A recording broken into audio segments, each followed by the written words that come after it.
Are you trying hard to disrupt the market with innovative solutions? Do you want to make your business more agile? Which is the right path? Entrepreneurship or corporate venturing? Gain a competitive advantage by recognizing the right strategic partners. Learn the importance of corporate and startup connections, how they differ, how they complement each other, and how the best things happen when they work together. Get ready. We're taking corporate innovation to a new level. Right, ladies and gentlemen, welcome back to Studio 2. You've just heard it there. So everything to do with corporate innovation, taking the right path, the connections between the startup world and the corporate world, bringing those together, and then hopefully navigating our way forward in the right direction. So if I ask you, how would you set up a corporate startup? Those of you that have done this will know. Maybe you've done it well, maybe not. All right, who am I to judge? But the thing is, those of you that maybe are thinking about this, it's on your mind, you need some advice, you need some, maybe a little bit more navigation to move you in the right path and maybe avoid some of the mistakes that maybe others have made. I think what we're about to hear now, or who we're about to hear right now, will certainly help us on our way. So let me introduce to you now our next speaker now, who'll be sharing all about how to set up as a corporate startup. From Belgium, general partner at 9.5 Ventures, Bart Huben. Hi, thanks for having me. Wonderful. I thought we were going to have a speaker video there. We didn't, but that's okay. That's fine. So did you hear how I said it? I was like building up, and then we have a video of you, and then we carry on. Anyway, we're here. Right, Bart, where are you right now? I'm right now in Antwerp. Yeah, how's the weather? What's it like there right now on the middle of May? Right now it's dry, but these days it's quite grey, a bit too grey for the time of the year. Okay, right here in Maribor, not a bright day. It was a bright day yesterday, a little bit more, quite a cloudy one today. But regardless of the weather and what's happening outside, what's important now is what you share with us to our audience, all about setting up a corporate startup. Right, I'll leave it to you. You've got 20 minutes, all yours. Okay, thanks.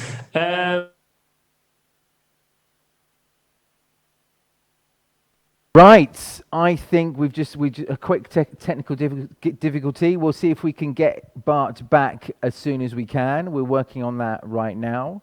So while we're trying to do that for you now, remember a little bit later on here, we have a fantastic panel all about the experience in running a corporate startup. So it will be, as I say, intriguing. It will be a healthy discussion that helps us to kind of understand what it takes and really how to run a corporate startup as well. So we've got that coming up also. Just waiting again back to bring Bart back on the screen. We're doing that as I speak. Incidentally, a little bit later on, we move on to a very short block called Getting Funded. Right, Getting Funded, and that we've got a fantastic panel, and the title of that is simply "Why Are Women Founding Teams Outperforming Men's in Terms of Funding?" Now that's an intriguing question. I don't have the answer to that. Maybe you've got some ideas, but the panel, the four people on the panel with our moderator, hopefully by the end of it, will come up with a few answers for you. So I'm looking forward to that, and that's at 2. Hey. Hello. Hello. Okay, we're still trying to get Bart back. Doing our best there. Maybe what we can do, perhaps, right now is we can just put. Oh, Bart's coming back.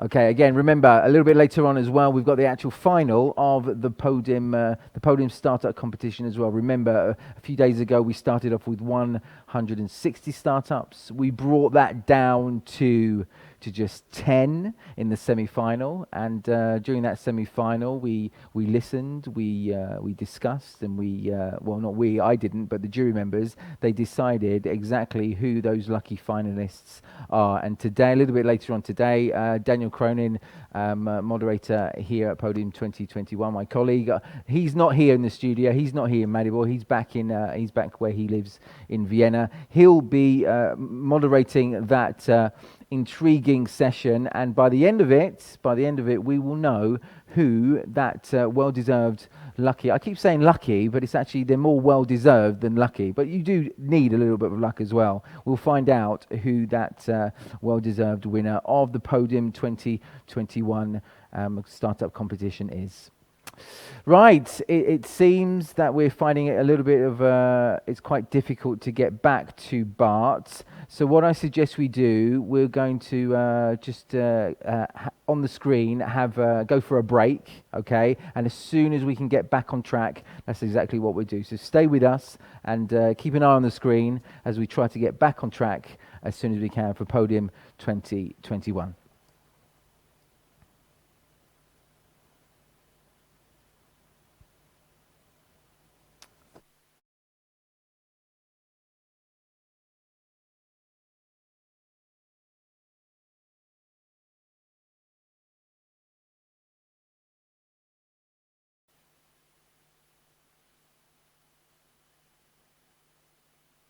I believe we're back on track now. A few difficulties, technical difficulties. Bart, are you with me? You're with me. I can see you, but I'm not sure whether we can hear you. We can hear you. Fantastic. A few technical difficulties. Don't know where that happened. All that I know is that we have less time together. We have about 8-9 minutes together. So over to you, Bart. Okay, thanks. So I will keep it a bit shorter. So indeed, very happy to talk about how we look at corporate venturing, and that is actually as an investor. So we are a venture capitalist, but fully dedicated to corporate venturing. So our basic model is we invest in ventures that also have a corporate partner on their cap table. But the ventures are like any venture of a classic venture capitalist, are fully independent and managed by their founders or managers. And it's the corporate and we that are accelerating them. And we're not managing them, we're accelerating them. We can start it from a venture that started within a corporate, starting from an idea or an actual venture that they are spinning out, or it can start from an external venture that is attracting a corporate. Maybe we're a rather small fund, 35 million under management, 4 partners working out of Belgium and active in all of Europe. But more importantly, why are we doing this? We're doing this because we believe it is a good way, it's not the only, but it's a good way to unlock the corporate innovation goals.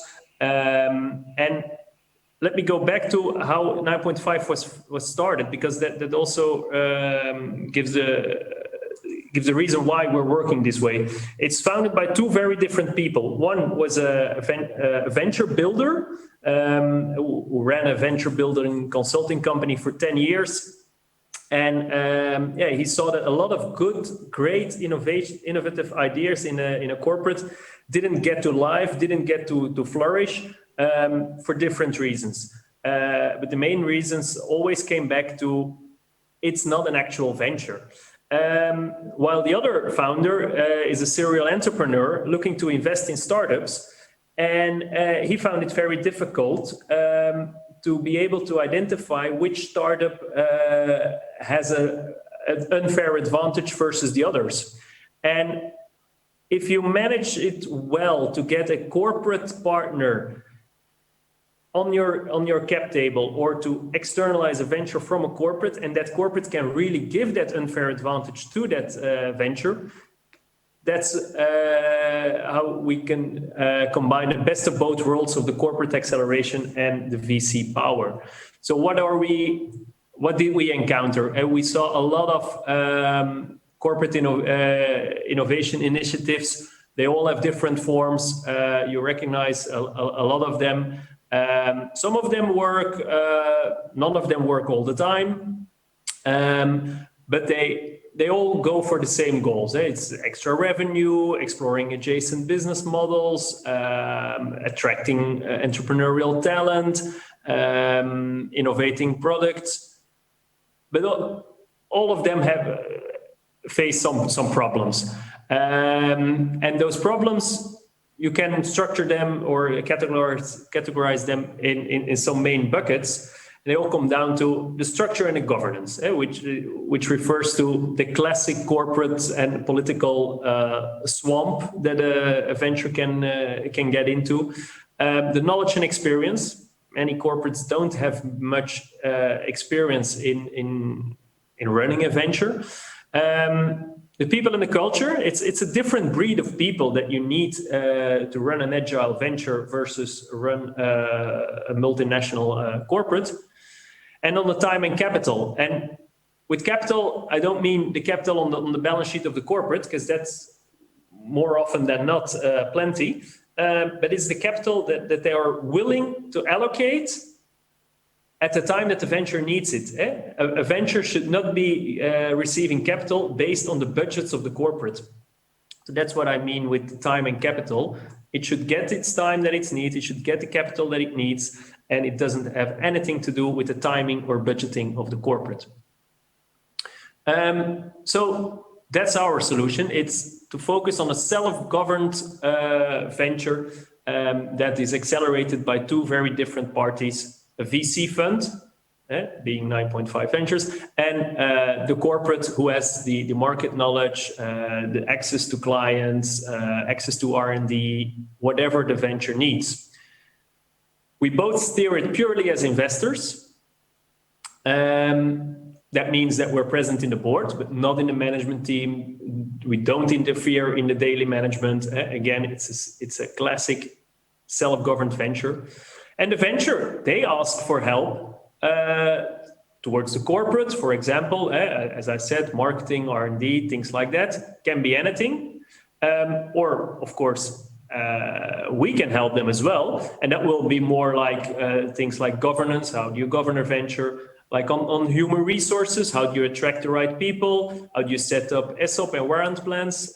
Again, something that a classic corporate is not used to. But we, with our investor lens, of course, we only want management and founders that is heavily incentivized by equity. And we do that through a rigorous methodology, which is, again, a combination of the venture building and a due diligence of a classic VC. So the people who are active in venture building will recognize a lot of these parts. Depending on which stage we start, we start with exploring an idea and a full venture building trajectory, or only doing a due diligence on an existing venture. But of course, our real added value kicks in here when we are building the company, when we're helping accelerate. And in all this building phase, we, of course, focus also on the corporate acceleration. We focus on unlocking that. And in the end, we have an exit strategy like any other VC party would have. So we are also on that matter fully aligned with the founders or the managers. And we know how to go about the corporate position in that aspect. And that can be very different. It can be that the corporate buys it back, it can be that we sell it together, can have various options. Okay, Bart, But I'm just going to jump in here because of time. So if I was to ask you just to kind of wrap up now, last sentence or two, the kind of key messages you'd like to share with our audience right now, what would you say? I would say that it's very interesting to have the investor lens in a corporate venture, and that's what is often lacking. When a corporate is trying to set up a venture or launching a venture, they often don't look at it as an investor. They look at it as what can this venture do for the corporate. While that's not the right way to have a venture flourishing. You should look at how to bring value to this venture, and that's something we do with the lens of an investor. Okay, so bringing that value and focusing on that value, always pushing that forward in the first place. Listen, Bart, thank you so much. It's been short for both of us, technical difficulties which stopped us for you sharing even more information and even more value as well. But I'm sure hopefully we'll get a chance to hear from you once again at another stage in another place. So thank you so much, and have a wonderful day. Okay, you're welcome. Bye-bye. Right, we carry on. So remember, this is all about corporate innovation. And again, if I ask you your experience in running a corporate startup, if you have, this will be probably kind of not music to your ears, but it will be something that you're quite familiar with. If you haven't, but you'd like to know more and you'd like to get some maybe clear insights to help you move forward and maybe avoid some of the, maybe not so much mistakes, but some of the things or the paths people went down, which maybe in hindsight now they not regret, but maybe they would have taken another path.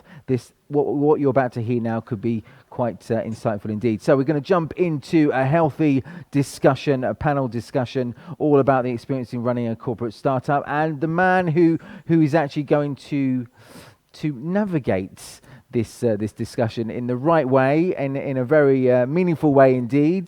Please welcome to the floor from Austria, What a Venture, Senior Innovation Manager from What a Venture, Louis Huber. Are you there, Louis? Yes. It is time to rethink and to realign. Learn and get inspired. Prepare your questions and enjoy this insightful Podim DX panel.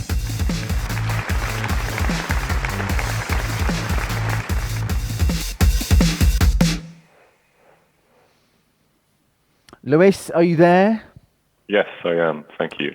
Great. Thank you for the lovely, dramatic introduction. You're welcome. As dramatic as can be for a dramatic man just like you. I look at you now, I just think drama. Okay, listen. I'll hand it over to you now, and look forward to this healthy, productive discussion. Thank you. So first, I would like to have our panelists introduce themselves. I think first off, you already loved and heard about Bart Huben, partner of 9.5 Ventures. Then we have in our panel Nicolas Büsse, founder and CEO of Mobico, a corporate spin-off of Audi. We have Thomas Rudolph from The Heart, founder and CEO now in the supervisory board. And then we have Stefan Peintner, founder and lovely partner of What a Venture. Founder, partner of What a Venture for Italy, our office there. So first off, Bart, thanks for your presentation. This is where we're going to start with. I think interesting again for us and for everyone who's watching, the focus you actually have as 9.5 Ventures on corporate startups, which is something very rare in the venture capital focus area and industry. So therefore, also Nicolas Büsse as founder of a corporate startup, how does funding and then going through your journey a little bit from the ideation to then actually a spin-off, how did this go and how was it for Mobico for you? Yeah. So first of all, thank you for the participation or for inviting me to the panel. I'm super excited to talk here. It's quite fancy, the digital setup. I'm Nicola, co-founder of Mobico. We are a spin-off of Audi Business Innovation together with the company Builder Mantro, also located in Munich. And we're a software company, and we provide mobility budgets to employees so they can freely choose how to travel from A to B. And then we manage all the the budgets in the background and the administration and incentivization for sustainable mobility. So the whole journey, I mean, there is a lot to talk about. So I'm trying to keep this journey short. So I used to work at Audi Business Innovation, and Audi Business Innovation is a 100% subsidiary of Audi. And they were set up to innovate and to develop digital business models for Audi. So Mobico, the idea of Mobico was kind of random and rather a side product than being being developed in a specific process. So we quickly picked up that idea. We challenged it with some of the companies out there, and then we thought, okay, hey, there is a market and there is a need for that idea, and we would like to pursue that. And we quickly learned also that Audi would probably not be the best hub to actually grow that idea. So we were thinking about externalizing it and do a spin out or a spin off. And so as we never did that before at Audi Business Innovation, we were seeking for a partner that were actually like in that field and knew what to do and how to set up a digital company. So we partnered together with a company builder called Mantro, also based in Munich. And I think they made all the difference because they were helping us from the beginning, setting up the company, actually setting up also a team, finding the right people to actually do that corporate startup. And it kind of balanced out both parties, like the corporate, being a corporate, being, having somehow an idea how this venture should go. But also on the other side, Mantro, who is clearly just looking at the market and how to make the startup successful. Great. So yeah, funding wise, because you asked, funding wise, I think I really like the terms that Bart just said in his little presentation. It's really about timing of capital. So we really need to think at a corporate startup to not just throw money at the startup at the beginning, but to think of the startup as a long-term investment and long-term journey. And then according to the startup needs, there needs to be an investment. Maybe one step back there and going to Thomas, why an external investor anyway? Why do you need a company builder outside? Also, Nicola, you mentioned it already for the knowledge and the perspective on the market. Also, just spoilering a little bit, you're actually writing a book. So therefore also, what was the outcome of the interviews? Well, I think the main message of my interview partners and also the experience of the heart, which is a corporate venture builder, building a portfolio of ventures with MasterCard, but also other corporates across industries. I think the main finding I've had so far is as a corporate, Bart mentioned that we don't have the capability in corporates. I think we do have those muscles, but they are hidden in the corporate fat and bureaucracy and structures, because any corporate was once a venture when it started. But if we don't use the venture building muscles, just as startup studios do, which set up new companies every month or every quarter or sometimes even faster, we just don't have the structures and the know-how how to do it well. And obviously that results in many mistakes that you might make in bad incentive structures.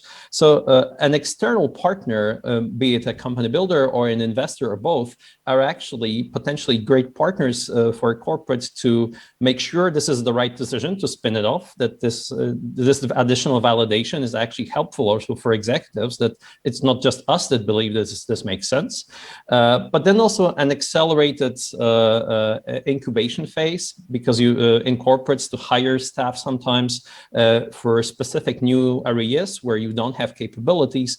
If you go through typical corporate structures, HR and whatever, it might take a lot of time. Most of company builders have shared services of people that are that's what they do. They validate new concepts all the time. That's what they do for a living. So they do have those interim teams that might help you in the initial phase in building a story, validating it with consumers, creating an MVP. And then once you know that it's really what you want to do, they'll help you spin it off and grow the venture. And obviously an investor like 9.5 also, or in many cases, just bringing in external investors investors in general, helps you give the venture independence and access to capital that it needs, not dependent on your internal corporate politics.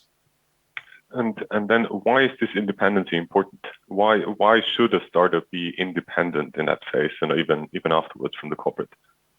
Well, I guess you don't have to build independent ventures, then they'll call just products or line extensions or whatever. But if it's really something independent as a new company, as a new business, then obviously that proximity to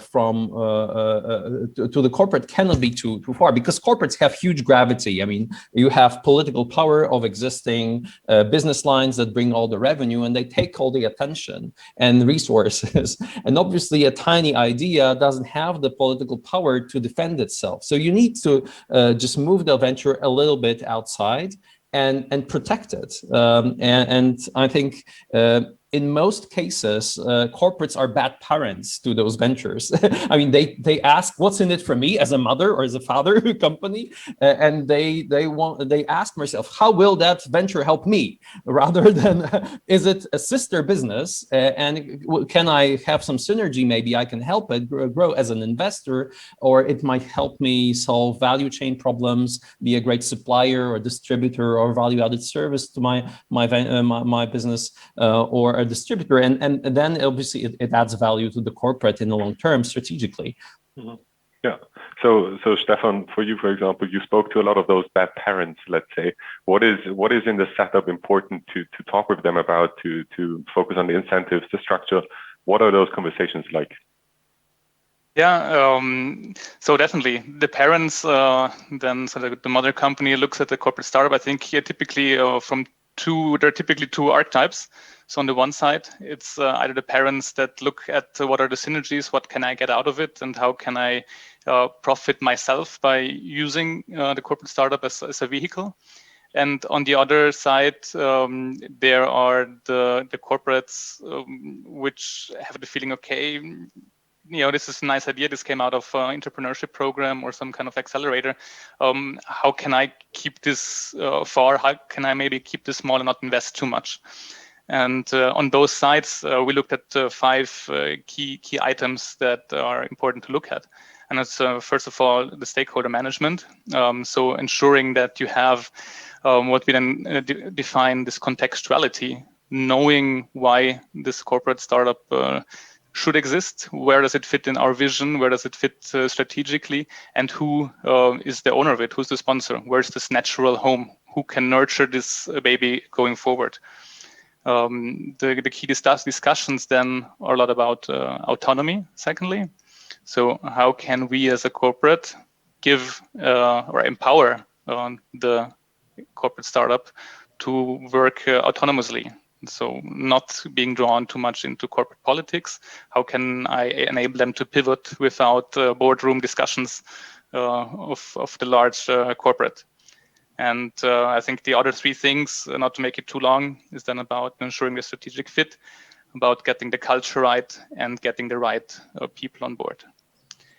What I think is really interesting also about the concept that Bart presented with 9.5 Ventures and getting also in external company builder is that it challenges the corporate or the innovation board and the internal stakeholders to look at the corporate startup from a different perspective and really define also the boundaries. So what is going to be the reporting structure? What is the governance going to look like? But maybe most of all, also, what are the assets that the corporate startup can use and how can we use it? I think this is often something that starts off in the corporate startup world, like, oh, we have this USP because we can use the brand power of the corporate. And then as soon as they actually try to use it, there's a big no from the marketing team that says, oh, wait, this is brand reputation. You cannot use this brand. So I think putting this black and white part is something of the discussions that you have, right? Yep. Yeah, I think, Bart, we said on another day, another time, we will hear more about you. I think this day is now. So therefore, when it comes to setting up the leverage and how to leverage the power of the corporate, what is the difference of how does it work in theory, and then how does it work in practice according to the experience? Well, in theory, we start discussing and dialoguing on what the corporate can do for the venture as of day one. Sometimes even before the venture is defined, and that goes into the shareholders agreement, and it's all agreed upon. In practice, we have indeed a very important role of reminding the corporate of those agreements. And corporate, of course, it's always about people, and in a corporate, they tend to switch quite a lot. So indeed, you have to remind the successor of the previous executive that this was the agreement to help the venture and not demand anything of the venture.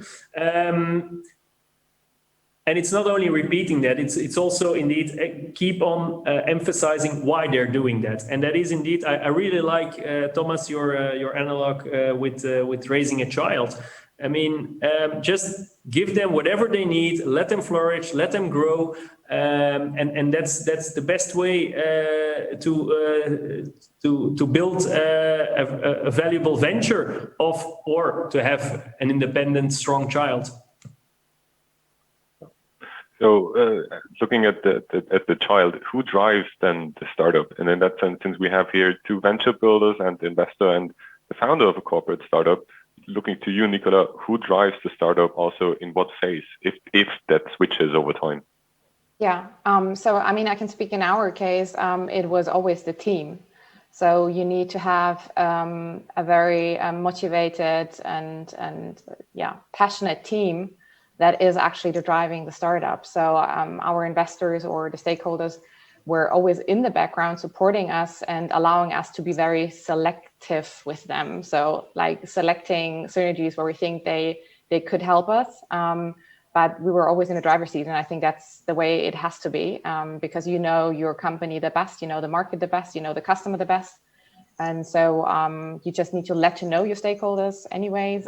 But the company is always driven by the team. Letting know the stakeholders, is the reporting different for a corporate startup than it is to a classic startup in a VC case? I mean, again, speaking from my perspective, so what we did a monthly reporting just to let them know what's happening, so the ups and downs, and so that they can possibly also help us when we were struggling somewhere and they could jump in. So that worked pretty well for us, just letting them know on a monthly basis how things are looking. So I don't think that it's really different to a classic VC, but maybe Bard, Thomas, you have other perspective on that. Yeah, I believe many ventures in a classic VC setting do not report on a monthly basis. They may on a weekly basis inform on WhatsApp on the revenue, but the reporting on a monthly basis, most of them do not. And indeed, some corporates expect that. And if possible, okay, it's fine to do that, but it should not. It should not be an obligation which is harsh to read for the venture, and it's also a reason why often it is good, even a corporate spin out, for the corporate to have a smaller percentage so that they don't need that reporting every time. If they're still in a majority share and it's a publicly quoted corporate, yeah, they indeed need figures because they have to consolidate. We've indeed encountered situations in which the corporate wanted to go below 50% to not longer be obligated to demand the monthly reporting, and that's a good thing if they can let go that obligation. Yeah, fair enough. That sounds very reasonable. Stefan, to your side, what is then in the beginning, the team drives and the team is the most important part. What is then the role of the venture builder in the beginning when it comes to validating the idea and also maybe finding HR, finding the team, finding the right persons, etc.? Yeah, especially when we talk about early stage corporate startups. And Bart also showed how they often just start investing in a early idea in this validation phase. I think the key aspect to it is that in this early stage, the corporate startups need a lot of different skills, and they need all of those different skills a little. You need a little bit of marketing, you need a little bit of operations productions, you need a little bit of legal support, a little bit of HR, and so on. And then you are in this corporate environment where, yes, you would actually have all the access to HR, to legal, and so on. But this is often hard to access, and it is then quite slow. And the company builder can really help you in this phase to bring in those bits and pieces that you need at the right time, at the right moment. So bringing in this flexibility and bringing in the speed, and most of all, having always this startup mindset to it. So differentiating how legal the support from corporate would be versus quick legal support that you need for a startup or even HR. This is something what we very often see, that sometimes you just need to get this right person very soon and not having a 3 months or 5 months recruiting process in front of it. Yeah, I see a lot of nodding heads, especially I guess this fits well, Thomas, with what you said before also, the kind of balance and also the speed you need, and what kind of came out of your interviews, that this speed is especially important in the beginning.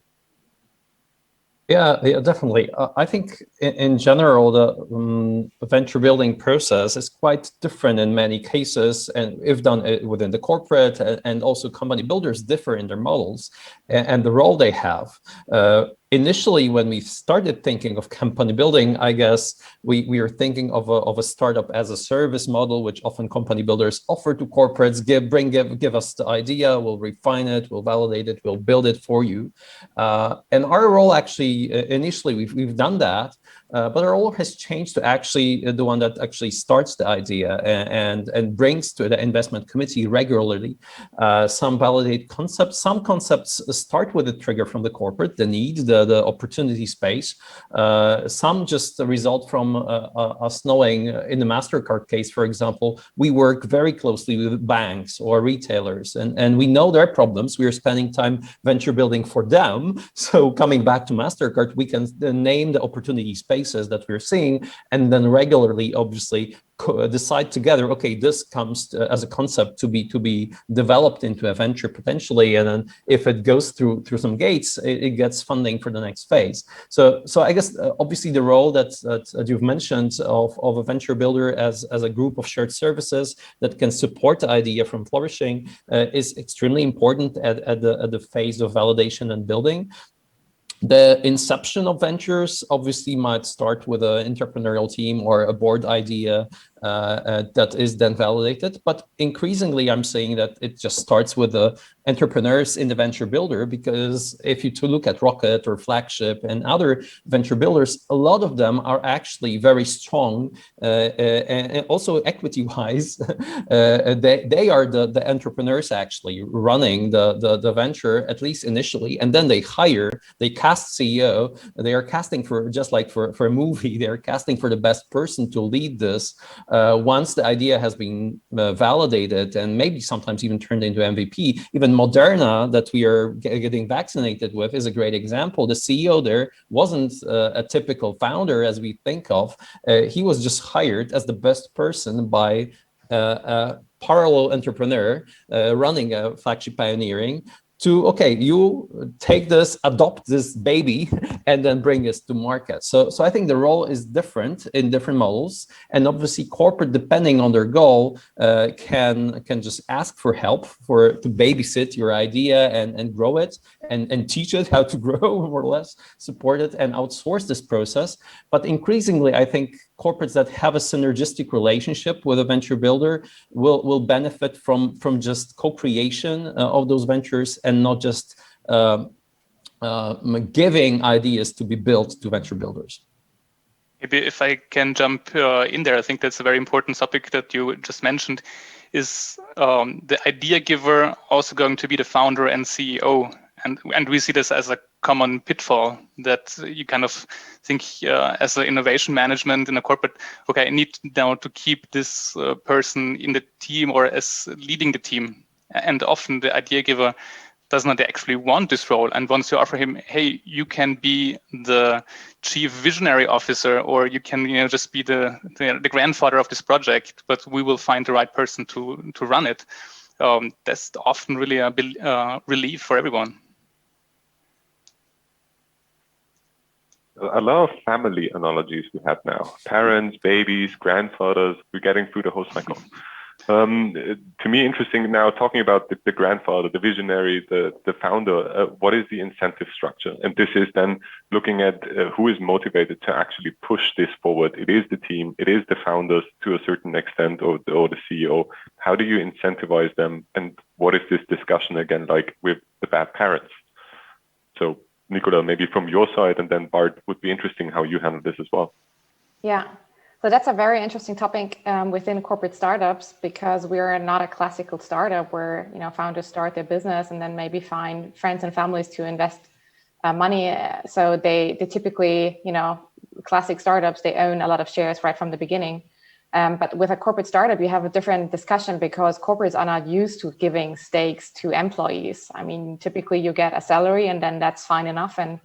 And even, working for a corporate startup, some might think that it's an honor enough to work for that corporate startup anyway. So that's a very tough decision or tough discussion. And again, that's where 9.5 Ventures or company builders like Mantro or What a Venture come in handy, because they put a lot of emphasis on exactly that structure.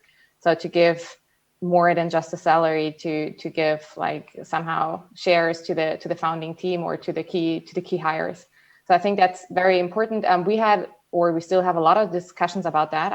We're no exemption from this because it's just not a typical behavior for Audi or for a big corporate.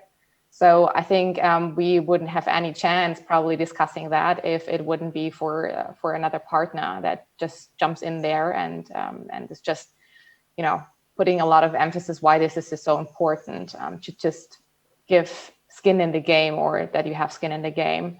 Other than that, I think what Stefan also just said, I think it doesn't necessarily have to be the idea or founder or the founder of the idea, but it has to be a passionate team, and that can come along the way. Like also at Mobico, we kind of found each other. So I wasn't even there when the idea got founded at Audi. So I just came in there just a couple of months later. So I think, when you found a team that's super passionate about it and it has the startup mindset, then from there you can have very good discussions about the whole incentivizing of the team. So how are these very good discussions, Bart? Yeah, indeed, fully agree on the fact that the people who came up with the idea or who started it do not have to be the actual team running the venture. It can be, but that's more a coincidence than a must be. And indeed, when we step in, and I personally believe it's even if we don't step in, it's best for all corporate ventures that indeed the people who are running it have a significant equity stake. And we see a lot of different situations. We see situations on the one hand, on the very positive side, where people from the corporate are at the moment of spinning out, putting their own private cash on the table to acquire shares and to lift them up to actual founder status. And on the other side of the spectrum, we also see people, I want to do this, but what about my pension fund at the corporate, and that will keep on going? Can I still drive my company car and things like that? And to be clear, that are red flags for us, obviously. You have to have the entrepreneurial mindset. It is indeed not the exact same as an entrepreneur working 2 years in its own garage, not knowing whether they will be able to get some money out of it. So it's normal that they get a salary. but a very modest one, much smaller than in the corporate. And indeed, their equity incentives should be so sizable that if this venture is somehow is a success, and not even a major success, but it's going good, then those entrepreneurs, they actually walk home with a larger figure than the executives of the corporate. That's the way it is. They take the risk, they build the venture, they run it, they should be incentivized well. And it's actually more or less the same when a corporate venture is seeking people to run the ventures. There we attract people from high growth companies like Uber, like Deliveroo, like Zalando.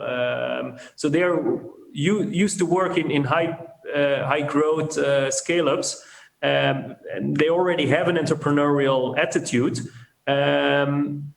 and know how to execute on a plan. That's a bit the difference of a classic founder. A classic founder is every day reinventing its plan. In a corporate startup, there is more or less a plan. It's never carved in stone, of course, but it needs very good execution, entrepreneurial execution. We heard now a lot about the mindset, the entrepreneurial spirit in the corporate startup and so on. Thomas, what for you is the biggest difference than, let's say, working in a corporate and then making the journey into a corporate startup? What changes culture-wise, really, on your daily basis, on your mindset, on your task level also? Well, I guess this is different if the corporate executive moves to an independent startup and then if they move to a venture builder supported startup. Because in startup studios and venture builders in general, you have resources, you have experts in HR, marketing, legal, whatever. You don't need to learn everything yourself. And when I had a startup in US, I had made all the stupid mistakes in the one that failed because I had no clue. Even I had no clue how to hire a good person because I was not an expert in that space. In venture builders, in most cases, you have experts around the core capability areas, which makes it actually easier for corporate executives to move and build startups with venture builders together because they bring industry expertise and know-how, and the venture builder brings the assets and the capabilities and the shared services. Then it is actually to build an independent startup where you need to start from scratch, being the only person. Most of corporate executives, if they are not just starting, they are already used to managing people, having complementary skills in the company and whatever. So they don't need to know everything. Yeah, and I guess the paradox of being a founder is that you need to be an expert in 100 things, and even if you are usually an expert in 2 or 5 or 10% of that, be it product or technology or business or sales, everything else is where your startup might fail. So you need to build a great team with complementary skills. And venture builders actually help you do that because they have experts in marketing, finance, legal, investment, relations, whatever. And they can help you, just like great operational VCs, hire the right people for your team. And until you do, they give you access to those assets on per hour basis. So also, Nicola, does this match with your experience? Because you said Mantra as a venture builder was helpful in the beginning. Can you support this, that venture builder are really an asset, or is it more of a, let's say, sales pitch a little bit from the venture building side also at that point? No, I can totally agree on that. I mean, it was massively helpful at the beginning, but it still doesn't prevent you from making stupid mistakes. That's for sure. And that's good because, I mean, you learn by making those mistakes. But I think that so at the beginning it was very helpful, but I think that you come to a point where you need to be independent and you kind of swim free. So you need to learn how to hire your own people because you will not have the company builder your lifelong, because it's still, I mean, they're giving you values or you need to pay for that. So you need to kind of learn stuff then internally and become more independent. So, but at the beginning, it's really helpful. And I mean, especially, for example, payroll, we didn't need to think about that because we just used the payroll services of the company builder. HR wise, it's super difficult for us to get to good developers. So we could just kind of lend developers from the company builder. So that's super helpful. But then you need to have your own team, obviously, in the end. Yeah. So now also looking at the time, and if you mention mistakes, let's mention some mistakes that maybe all of us made during the first phases, or that corporate startups make on both sides. I mean, Bart, if you would like to start, what are the typical pitfalls or mistakes that maybe are to avoid in the setup, the early phases, or even later? One of the mistakes we see a lot is not attracting the right people. They're thinking, we don't need strong entrepreneurs. We can help them with everything. It doesn't have to be that strong of a profile to run this, because we have thought it through. We can help them on all aspects. But that's not true. As Nicolas said, they have to learn to do it themselves, and you need really good people to run it. So it's not because there is all possible support around it that it's an easy job. It's still a very hard job, and you need top people. Thomas, on your side, also hearing from the interviews for your book, what were the pitfalls that you saw mentioned and heard in the interviews? Well, even from our experience at the Heart, building multiple ventures right now, we're seeing that one common mistakes on the corporate side is the thinking if you build one, you should wait till it's successful before you do a second one. Just like a VC would invest in one, hoping for a payback and then reinvest the capital when you're successful. And I've seen a lot of that. And I'm not just mentioning launching one, but even just working on one, validating one idea. And obviously that might backfire really quickly, because you might just pick the bad idea, or bad timing, or bad people, whatever. Many things might go wrong. So I think having a VC or portfolio mentality is really key. Second, I guess, is just being in an investor seat with a minority stake initially, rather than driving this with a majority or 100% shares. Because if you're really having 100%, it's not an independent company. It's more of a department or product line. And then you're to blame if it doesn't work, not the founder or whatever, because in most cases you're suffocating with the venture with lack of speed or decisions or assets or whatever. And I think it's way healthier for the ventures to if they are independent companies, and that's what we were speaking of in company building. If the corporate takes a minority stake, I don't know, 15% or something like that, obviously it might be a right of first refusal of some kind, or some agreements that give the corporate special rights. But I think it's way healthier and faster for the venture to grow.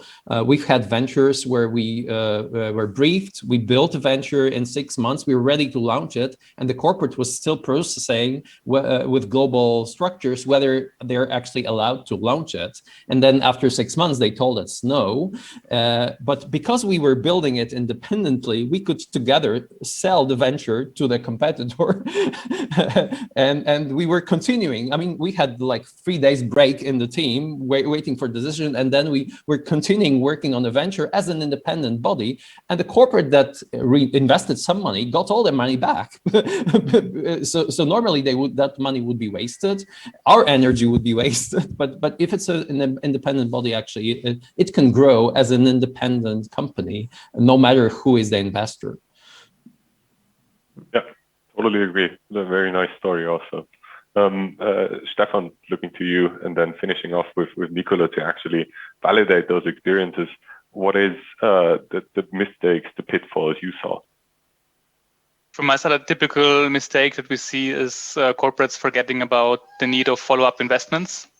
So financing the first validation phase or the first MVP, and then suddenly getting a request for a 7-digit investment because it's needed, getting the Series A funding in. So that's something that we see quite often. So we encourage corporates to really think it through since from the beginning, having the right structures to being able to give the investment then once it is needed. Then I think that this is a perfect bridge to Nicola. I think let's encourage Audi to think about the follow-up investment for Mobico. Does this fit the experience and what was just shared on the investor and venture building side with your experiences? Totally, and I totally agree with all the others on the panel, and especially with Stefan. I just wanted to say that it's really, I would have stressed out the fact probably more that it's rather a long-term journey and not just setting up some kind of project that we dismiss after 6 months. And so I think as a corporate, trying to build a corporate startup, it's not something that after a year you can successfully report to the board that this worked or didn't work. Rather, it's a long-term journey, and there will be follow-up investments, and that shouldn't surprise anyone. And I think that it's something like this super important thing to think through and to have the structures for that. I will say again, like having a baby, the commitments keep coming and growing. True. Absolutely. Yes, it is. I'm looking forward to it, to have a baby and then keep investing more and more and more until I get a payback, maybe 20, 30 years later. But let's see. So to me, interesting would be also how actually to get to those startups. Thomas, you mentioned a very cool kind of perspective to actually have those ideas and trends to be brought in by external parties.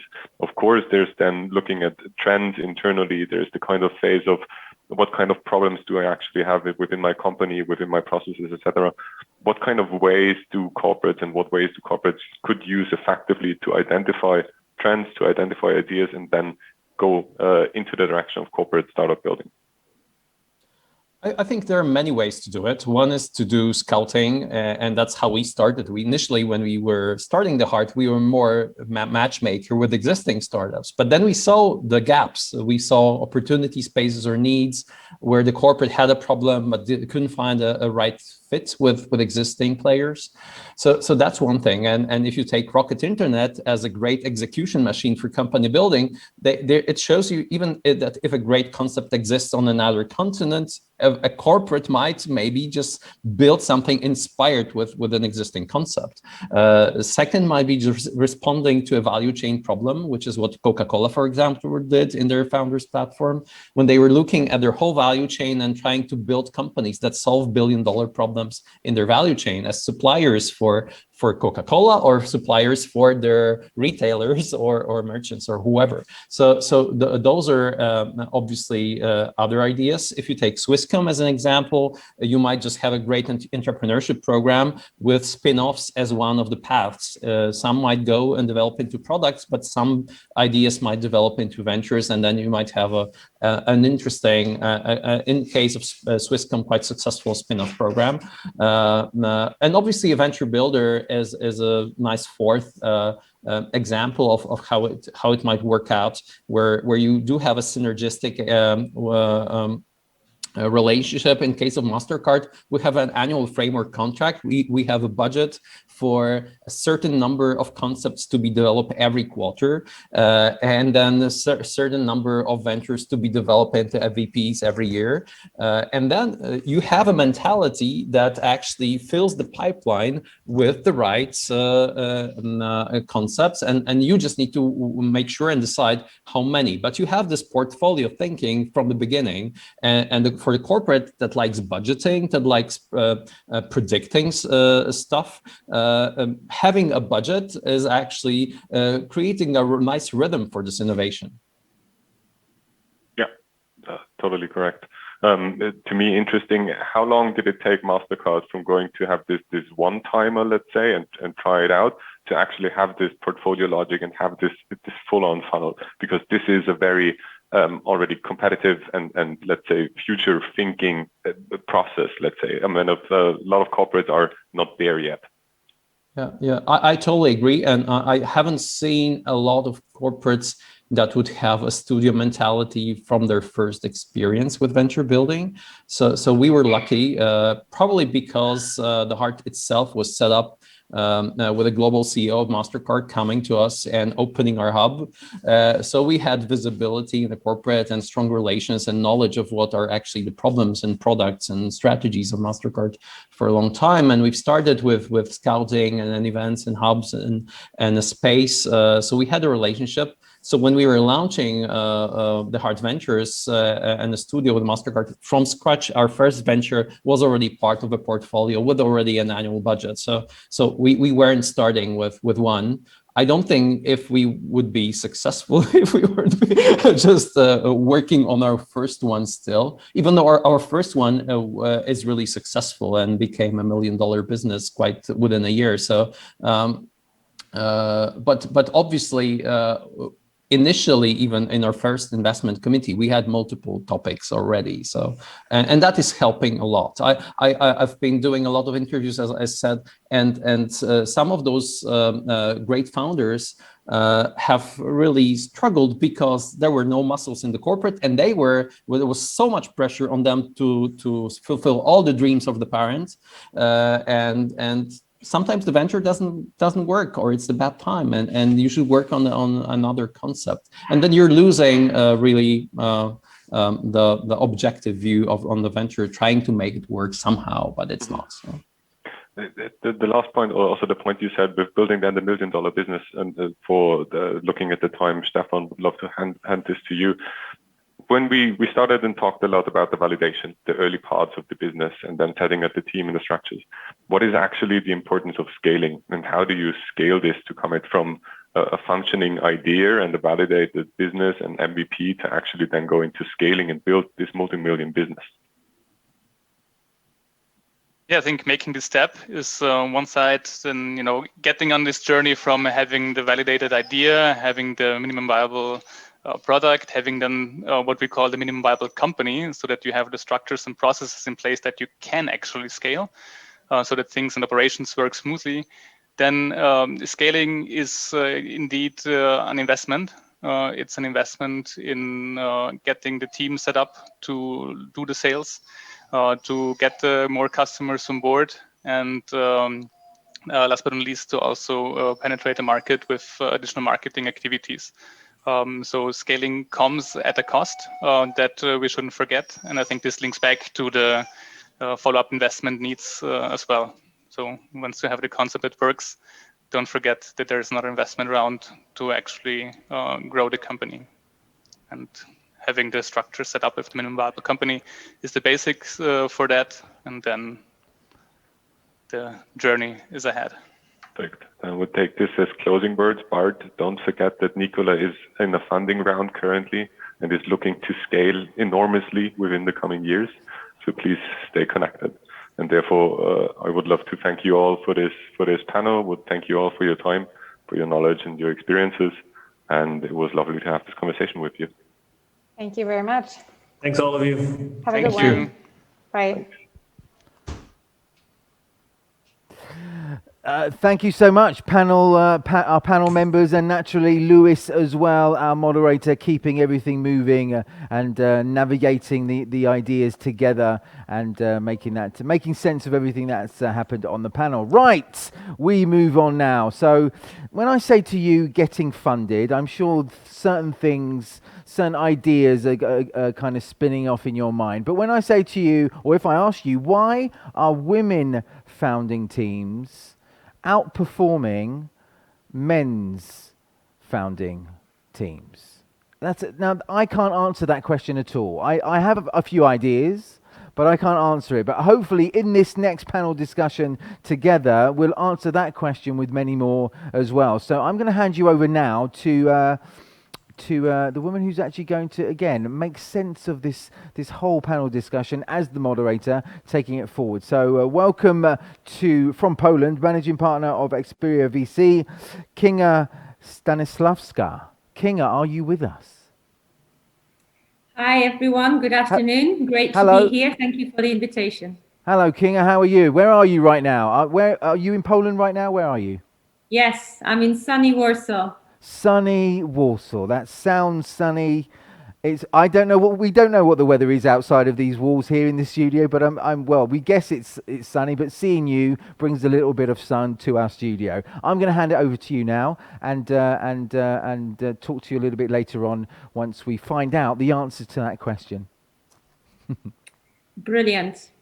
Thank you so much. Good afternoon, everyone. Happy to be here. We'd like to speak in our little panel here today about women in venture, women in startups, women in boards, and diversity as a whole as a value add to value creation. Maybe just a couple of words about myself. I'm the managing partner of Experior. It's a fund based in Warsaw. I'm also the founder of European Women in VC, which is a big over 5,000 people platform on LinkedIn that I'm inviting all of you to follow. I'm also an independent investment committee member at the EIC Fund, which is the new deep tech fund set up by the European Commission last year with a target capitalization of up to 4 billion euros. So for anyone out there who's a startup in deep tech, it's definitely a place to watch out for, to apply to, and happy to provide more information on that as we go along. Now, the reason we're here today is women in venture, women in VC, women on boards, and diversity as a whole. And what I'd like to just kick off with very quickly, perhaps, is a recent report that we conducted as European Women in VC, together with Experior and Unconventional Ventures. The report is called Funding in the CE Region, where you can see that we had quite a long list of very, very renowned partners. I'm very happy that one of the speakers today will be Zaya, who's from the European Bank for Reconstruction and Development, who was a partner in the report. Now, what I think is interesting in the report is if we go to the key findings section, and this is something that I'd like to kick off the discussions with. The conclusions of the report were that last year, and these are pandemic numbers, women-founded startups, women-led startups raised only 1% of all investment gone to startups in Central and Eastern Europe. 94% was raised by all male teams. The data, by the way, is supplied by Dealroom, by Slush, and by Invest Europe. And that year was no different. That year was just 1 year in a long, long time where still... Kinga, are you with us? Okay, I can see you, Kinga, and you're waving, and you look beautiful. You look lovely. I just can't hear you.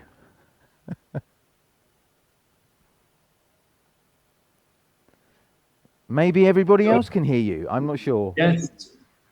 Yes, we can all hear each other. Beautiful, wonderful. Listen, you don't need me at all. At all. All I'm going to say to our audience, to everybody listening, hopefully they can all hear us, is a great panel discussion ahead of us now, all about the answer to that question, and I'll hand it over to you to navigate and to make sense of this panel discussion. Over to you, Kinga. Brilliant. Thank you so much. Good afternoon, everyone. Kinga Stanisławska. I'm a managing partner of Experior Venture Fund, investing in software from Warsaw. I'm also the founder of European Women in VC. It's a platform on LinkedIn, which you are all welcome to join. It's not for women only. It's also for men who believe in diversity, who believe in value creation together. And it's under European Women in VC on LinkedIn. And I'm also an independent investment committee member at EIC Fund, which is Europe's new deep tech fund just set up last year with a 4 billion capitalization, investing up to 15 million per startup under a co-investment model. Super happy to see all the deep tech startups out there joining and applying to EIC Fund. So happy to also provide information on that. The reason we're here today is to discuss what it's like for women in venture, women in startups, women on boards to raise money. Now, the idea to team up today in this panel discussion came a little bit inspired from a recent publication that Experior and Unconventional Ventures did together about the funding in the CEE region through the lens of diversity and positive impact. It's a report that was issued in March together with well-renowned partners. The data came from Dealroom and Invest Europe. And what we found was actually that in 2020, only 1% of all invested capital from venture went to female-run, female-led startups across Central and Eastern Europe. And actually 94% went to all-male teams. That year was not different to any previous year, where again, the role of women in being able to fundraise from angels, from funds, is very, very small. We're talking about a marginal percentage of 1, 2, 3%. This case is true right across Europe. So Central Europe is no different than anywhere else. However, what's the good news? Well, the good news is this, that women-funded startups generate more revenue per euro invested. And actually, for Central and Eastern Europe, this number is nearly 2 times better performance for female-led. This number is actually higher than for Europe. In the Nordics, we had 50% better performance. And in general, studies have shown that female-led and mixed teams do outperform. So this is one of the avenues of discussion today. The other one is because we have 2 investment partners on the call with us today. We have Tatiana and Zaya, who are looking at the market from the investment side. And here, what is interesting is that, again, the huge percentage of venture capital funds and venture capital money in Central and Eastern Europe is managed purely by all male teams. Female partners are very rare. Female-only funds are also super rare. But anyway, when we have an all-male team, what they will have in addition to just the fact that there's more of them, is they will have much more in terms of firepower. So their assets under management are 5 times bigger than female-led funds. And that means that they can follow on in investments and build more value for their shareholders and thereby probably generate longer-term better returns because they just simply have the money and it is a money's game. And the final conclusion from our report was that, unfortunately, diversity has not been a big priority for limited partners. It's very rare that females fundraising or males are asked the question about composition of the general partnership or the composition of the investment team. So this is huge work to be still done. And with these conclusions, I'd like to kick off our discussion today. So I have the pleasure of welcoming to our panel this afternoon, Tatiana, Arta, Zaya, and Giga. And I would like to perhaps ask each of you to just give a quick round of intros in that order. Please, Tatiana. Okay, thank you. Great to be here with all of you. So I'm Tatiana Zabasumikos. I'm a managing partner and co-founder of South Central Ventures, which is an early stage fund investing in high growth tech companies operating in the Balkans. In addition to that, I'm also a member of European Women in VC, which Kinga has founded really and initiated. And I'm also one of the experts that are actually evaluating the proposals received by EIC, which also Kinga mentioned before.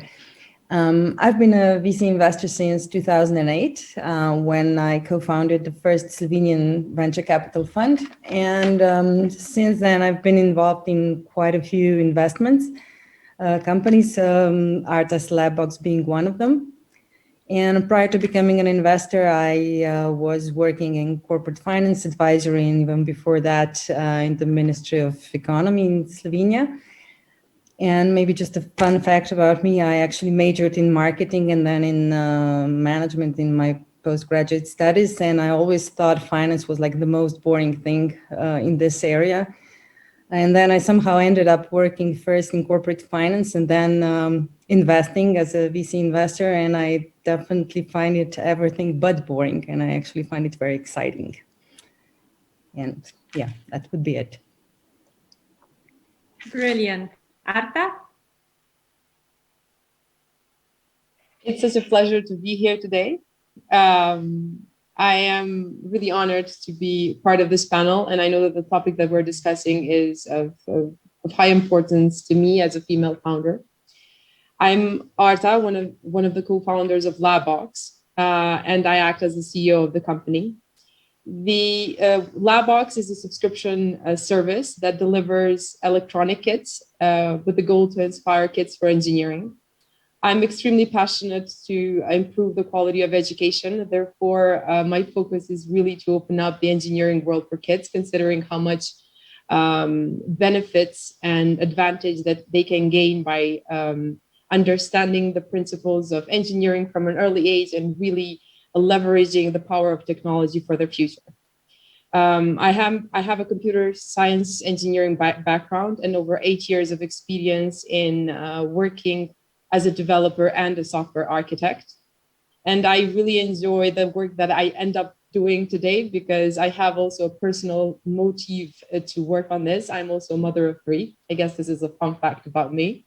I have 3 daughters. So being here and discussing about the topic and discussing about this topic is really something that I'm looking forward to.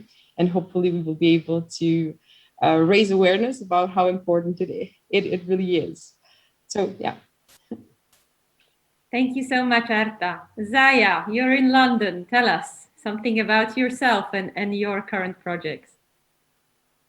Sure. Thank you so much for having me, Kinga. Pleasure to see you again. Hi, everybody. My name is Zaya Kadarova. I work for EBRD's direct VC arm. It's a 250 million euro fund, which invests in early stage tech startups across Central and Eastern Europe, the former Soviet Union, as well as MENA. So we typically invest at Series A, Series B stages in founding teams that are either originally from CEE or have tech development based in CEE or MENA. I've been doing this for about 4 years now with EBRD, and previously I was at Morgan Stanley doing investment banking. My educational background, I started in computer science in the first 2 years, and then I found it quite difficult and challenging, and I switched into finance. And I'm happy to sort of talk a bit more. I think it's quite topical. In terms of like the sort of the attrition that happens at an early stage from, sort of engineering, computer science programs, and that's something that I've experienced myself. So, and then went into finance and spent a lot of time working in very sort of what we call male-dominated environments, such as M&A, investment banking, and now VC. I'm very happy to be here and talk about this topic. Thank you so much, Zaya. And last but not least, Riga, hello. Hello, dear ladies. So my name is Giga. I'm honestly asking the whole day if I'm the only brave or the only stupid man being enough kind of like brave to say yes, being part of this discussion, but it's a pleasure. The equality as such was always my topic, and I will definitely speak a little bit more later on about Symbiosis project, which started with very personal story. It ended up being the biggest intergenerational project in Slovenia. But in sense of business, last 6 years were dedicated to Outfit 7, known for Talking Tom. I used to be a chairman of the company, so I experienced also the gender topic from fast-growing company and from the top management position, and trying to be responsible in that regards. Probably the organizer said, you are enough men that you can talk about women and the gender equality at this stage. So happy to be with you. It will not be an easy task for me, but I have my fingers crossed. Well, we all look very much to hear more on your story there just shortly, Žiga. Thank you so much. And without further ado, I'd like to just start perhaps with Tatiana, who leads a VC fund. Could you just say a few words why this topic is important and why now? Well, the time is always right, so that's why now. But I think generally what I would like to say is that I always believed in mixed teams, and I always enjoyed working in mixed teams, and I still think that we should be able to derive best from both worlds or all worlds and work for the common goal. Saying that, I think I somehow found myself working quite a lot in male-dominated industries, and that's true for my previous jobs, I would say, in corporate finance, and equally now in VC. Even though these are some industries where I don't think there are some really physiological or psychological differences between men and women that would actually require this kind or cause this kind of difference and such a gender distortion, I would say. And as we discussed also with Kinga some time ago, there are very few industries that are actually all that distorted in terms of gender balance. Maybe some mining or construction workers and stuff where, the reason for these differences is quite obvious, I guess, and it is actually related to physical strength. But I believe that the society is simply missing out if the women are not included on all levels of, in all the chain of value creation, let's say. And if we stay with, and this is not just true, not just gender balance, it's also other kinds of diversity. But if we stick with gender balance, I think in terms of attracting more investments to female-led startups, companies, I think there was quite some progress we've seen in the past few years, although far from being where we wanted to be. But nevertheless, there are some steps that have been taken and have resulted in a trend that's positive and leads to the right way, to the right status. But I would say that this should be the norm, that we have equal opportunities and that there's somehow equal allocation, let's say, of resources and opportunities to men and women. And somehow I think it has become more natural for women to be looking for funding and also to be receiving funding. But on the other hand, what we can observe is that actually, more than half of the population are women. But then, as Kinga presented, the flow of VC funding and also the all levels of the management and investors, it's also very small percentages are actually managed by women. And the fact that women should be represented more, I think, is based on, or is important from, let's say, two aspects for me. If there's a half of the population of women, then it's natural that there are certain companies or certain startups that are offering primarily maybe products or services that are addressing the needs of women. And I think that it's easier for a woman to then understand where the opportunity lies and how you can actually, how big the opportunity is and how well it actually addresses some actual need on the market, for example. And understanding the product, the market, and the market, let's say, trends is probably one of the most important factors when you're deciding on whether to invest or not. So that's one of the aspects where I think, you know, it's important to have a woman maybe looking into an opportunity. And the other fact is that, you know, even though there is a significant portion of companies that are actually led by women, like about 1/3 in Europe, I think, these companies are still getting much less funding, and this might, to a certain extent, be the result of the fact that women are maybe more prone to bootstrapping or finding other sources of finance and not looking for external financing. But on the other hand, then there's evidence that funds with female partners actually are twice more likely to invest in a female-founded company, and even 3 times more likely to invest in a company that has a women CEO, I think. So I think this is really it shows that maybe there is some kind of bias, and I think that you know, having women leading funds would actually contribute to having more women also asking for external funding, as they might feel better maybe in having female investors as a counterpart.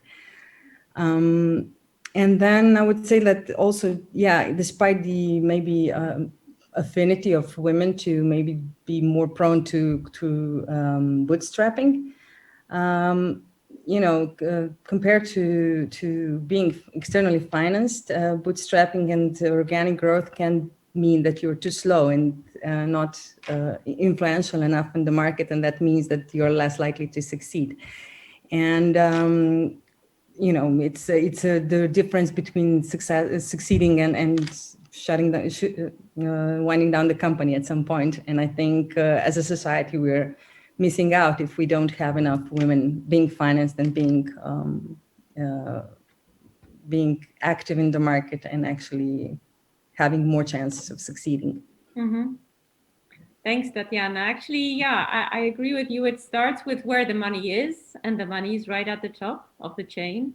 So we need to make sure that we work together as a community to convey this message, so that startups like the one that Arta will talk about and her fundraising story can succeed in growing faster. We know that companies, startups, in order to accelerate their growth, they need to be funded. They need to be funded for R&D. They need to be funded for sales and marketing and for other purposes. So, Arta, what is your story on fundraising and what have you observed? I think that on our end, Labbox is a company being created in Kosovo, and it is a company that is trying to has the ambition to bring globally a new solution that allows kids to learn about electronics and engineering in a very convenient way by shipping out boxes to them. And we do this with a curriculum that we tailored specifically for these ages. Now, from an investment perspective, looking at the company structure, our operations, having a hardware company, we really needed somebody to believe in. Now, a bootstrapping for us was not an option. From that perspective, I've done what all founders and entrepreneurs do, try to pitch my company to the investors looking into the region. I was lucky enough to meet Tatiana because it was truly a beautiful experience for us, for me. We were able to gain the trust with the traction concept and with the idea and energy, I guess, to convince South Central Ventures to invest in us. For us, South Central Ventures is Tatiana. I know that there are other partners, but we are in communication with Tatiana, and she's the one that is supporting us in many milestones and challenges that we're facing. To be honest, at that time, I wasn't aware I wasn't even aware how the investment structure looked like for a female founder. I was just pitching my idea, trying to make it. Now understanding more about the VC world and the way that investors really make decisions, I think that at the core of the decision making is really finding a founder that is resembling a success story that you know of, and that kind of creates a trust component into the story of the founder, and then the decision making about investment are coming in, and understanding how the market is looking like. Most VC funds are male led. They find, and I guess more success stories from the past were from companies led by male, because I'm talking maybe in the last 20 years. Now, what I think the core fight is really having women at the top of the VC funds, finding and understanding the resemblance into the founders of the success stories that they're seeking to co-create together. And then also having strong founders, female founders, women founders that are building these companies, which then stack up the success stories for the others to follow along. I think that this is kind of the structure, and I understand that it takes time, but story by story, we all need, I think from Labbox perspective, we need to be insistent on the success that we envision and dream of. And for that, in our case, it is critical to have funds and investors that support us in this journey. Now, being able to build a company is, let's say, a multidisciplinary skill. And as a founder, you're really challenged with a lot of things, from team creation to how you bring your product, how you build your product, and how you bring your product to the market. And having another, let's say, difficulty or obstacle in this end of investment raising, or let's say just having less privilege, is something that I cannot accept in that sense. So I'm really hoping that the stories that we're trying to build are going to resonate and really be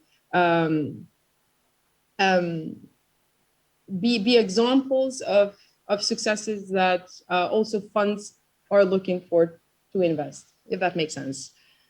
Yeah, absolutely. Setting an example is absolutely crucial. And that's something that you are super good at. So well done, and in quite adverse conditions, so I think you're doing an amazing job there. Zaya, you are working in a multinational institution, actually, that operates across various countries, across various asset classes, and in various projects.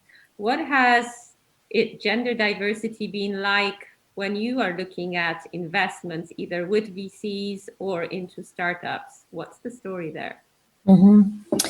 That's a very good question, because I was reading some of the articles that you sent, right? The BCG report, which is quoted in many different places. And it looks like, the conclusion people are drawing is they're saying, this very low % of funding is not due to a lack of deal flow. Right, that and Tatiana mentioned that there's 1/3 of startups were founded by females. However, if I'm speaking from my experience, anecdotally speaking, right, from the entire deal flow that we look at year over year, it's a very small percentage of startups that we see that are founded by women or are led by female CEOs. And, it's really, that statistic for me that from the BCG report and other places was really surprising, because I really don't know where these female founders are, because we don't see them, and it boggles my mind why we don't, is it self-selection that they don't come across, VCs, or we don't come across them? It really boggles my mind. Because, to me, it seemed like it's also a function, the fact that there's a much lower percentage of funding going to female-led startups, because to me, it seemed like there's just far fewer startups that are being founded and led by females. Mm-hmm. And, I also know a different statistic about, there's a far fewer female, at least that's what it used to be the case, far fewer female females going into programs like computer science and engineering and software engineering. And as I mentioned, in my introduction, I sort of experienced that myself when I was in university. This sort of lack of support and lack of female peers in programs like computer science sort of makes you more prone to drop out when things get really tough, because there's just simply lack of support. And I really see this in the stats, and it really resonates with me. So to me, it seems like this attrition starts much, much younger. Fewer females go into computer science programs, fewer of them actually graduate, and fewer will probably then go into a tech startup or start a tech startup. Because I guess, for the most part, especially in our region, right, in the CEE region, the entrepreneurs and the founders tend to have a technical background. So you simply have, fewer females with the technical background that are starting companies. Yeah. So that's been our experience, and it's, if we look at our portfolio, for instance, we only have 2 portfolio companies that are founded and led by women. And I think that is really not because, we have some sort of a negative bias toward females, because, I'm a female and we have 2 other team members that are females. Actually, 3 out of 5 investment professionals in our team are women. But it's simply a reflection of the deal flow that we see. Mm-hmm. And we're talking about less than 5% of startups that we see every year are founded by women. Mm-hmm. And what about co-investors? Do you see them? Women, do you mean women like VC partners? Yeah. I think in terms of the VC partners, I think the statistics I completely agree with, that, for the most part, you see a lot of juniors that are females in VC, but far, far fewer partner level females. I think it's slowly changing in the UK. I see a lot more, women getting promoted to partnerships in the last couple of years in the UK. I think it's a different story in CEE funds. For the most part, they don't even have juniors, female juniors. So still lots of work to be done. Maybe over to Giga, who run a huge unicorn company in the technology space. So that's one of your hats. The other one is your more NGO hat and the work that you've done there. What has been your experience in terms of the role of women and diversity as a whole in your 2 different projects? I think both are bringing me an important lesson for managing and for actually living or observing the life. And the fact is that, even though if you're inside sure that you are this generation that, we don't divide anymore, men, women being equal, it's not so obvious. I will share you a story with Outfit 7 when I used to be a chairman. And often the debate about equality is coming around the 8th of March. And I was like, but, is it really a topic? Is it something that we need to address? The salaries are same. We are bringing, the high percentage of women for IT company. So obviously, it looked that everything works really well.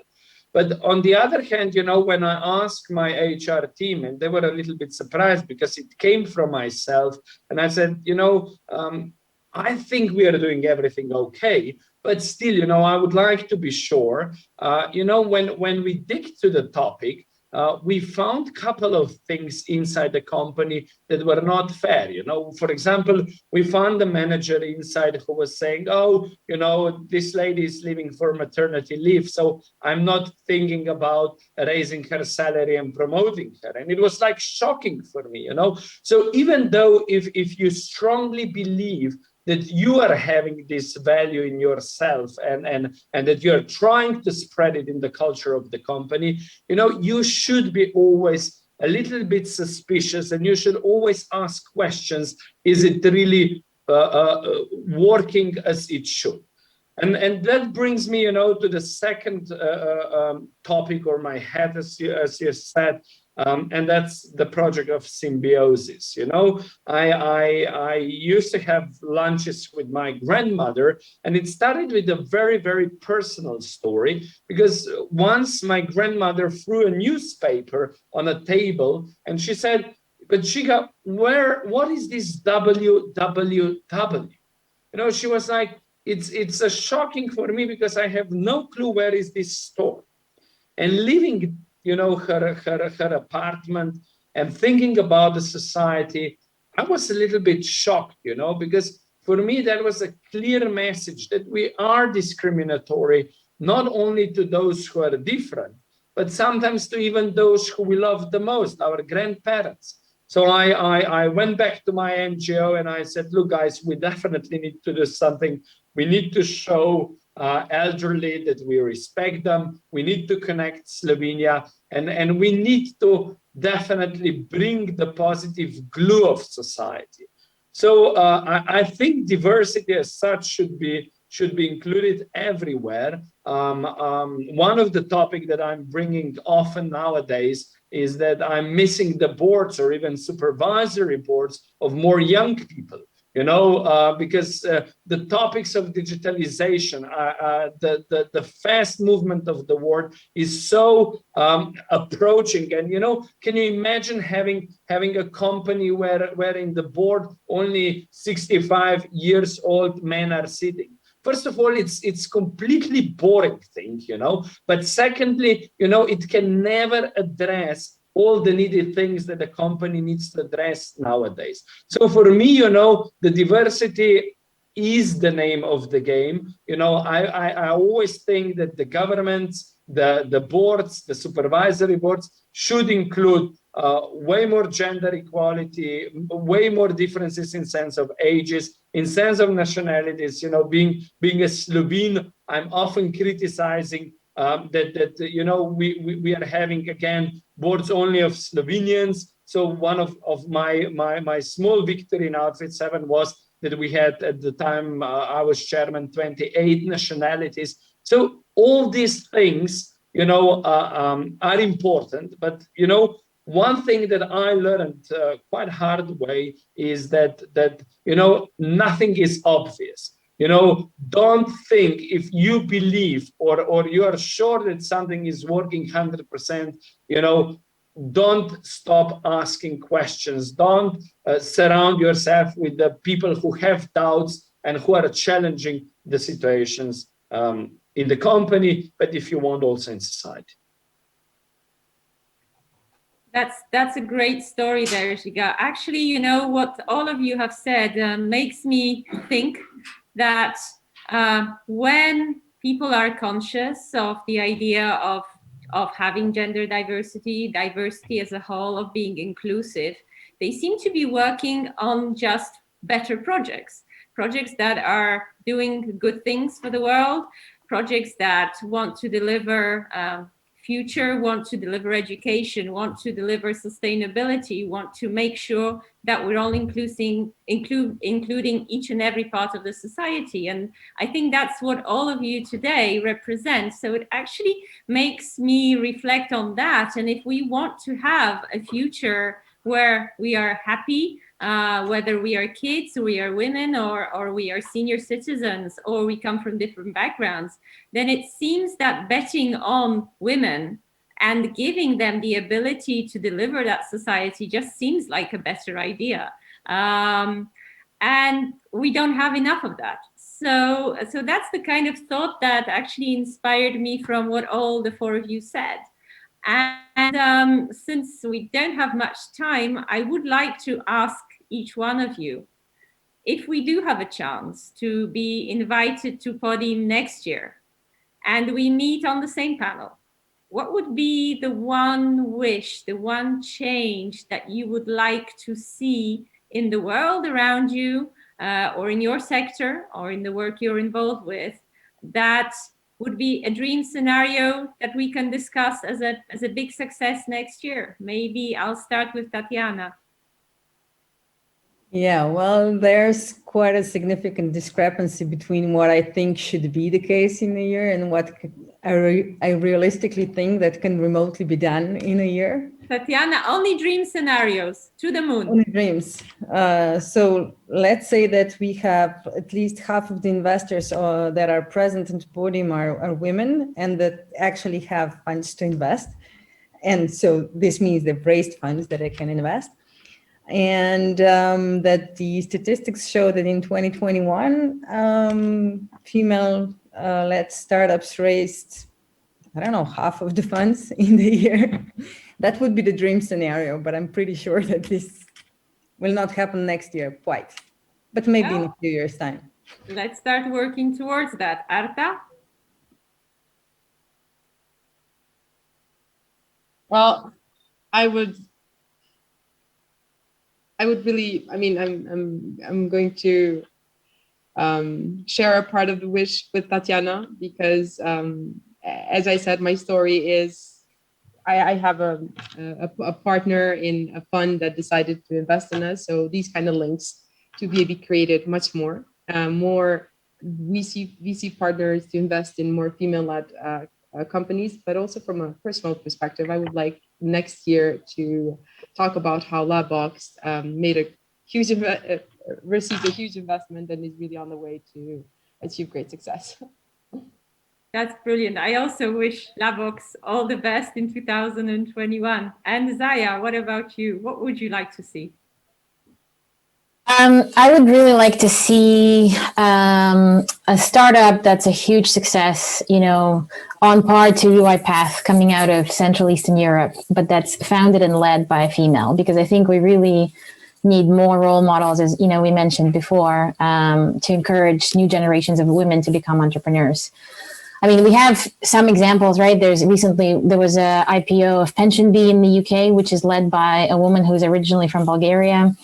Obviously, in the US, there's a story of Whitney Wolf, the founder of not Tinder. What the other one? Bumble. So in similar story to that of Bumble, something like that in CEE, I think would be amazing. I can't think of one potential candidate at the moment, unfortunately. So I'm not sure how realistic it is to have that in a year. But in the coming years, let's say, I think it would be amazing.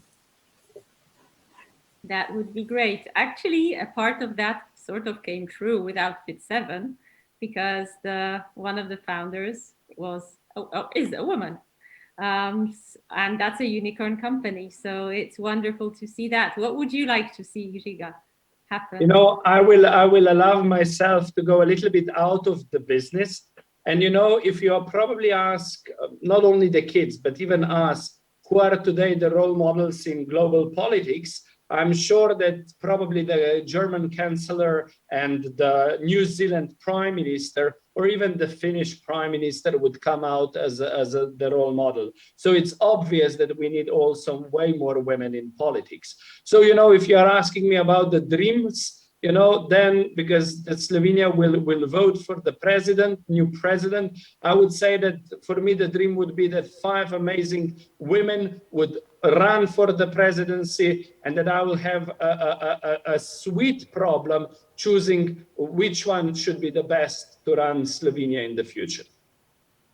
That's a brilliant story. Thank you so much. Me, from myself, I would like to do the next CE report next year and see those numbers change, see those percentages go up, and see a much, much longer list of projects at the end, which are female-led. And like all of you, I'd like to see that change happen in 2021, when we can work all together and generate that change and try to make it just a little bit different, just a little bit more than in 2020. Thank you so much for today's panel. It's been a pleasure to host Tatiana, Arta, Zaya, and Giga. Thank you, Podim, and hopefully see you next year. Thank you. Thank you. Kinga, and your panelists. Listen, I have to say, I've been listening to to your whole conversation. It was more of a conversation than a panel discussion, because the vibe between you, just listening to your comments and insights, really grateful. Actually, stuck around and listened to what you had to say. So some great insights. And remember, everybody who was looking at this, or even if you've missed it, this will be recorded and you can watch it again and again and again, and really listen to some of these great ideas and also insights as well. So panelists and Kinga, thank you so much. Thank you.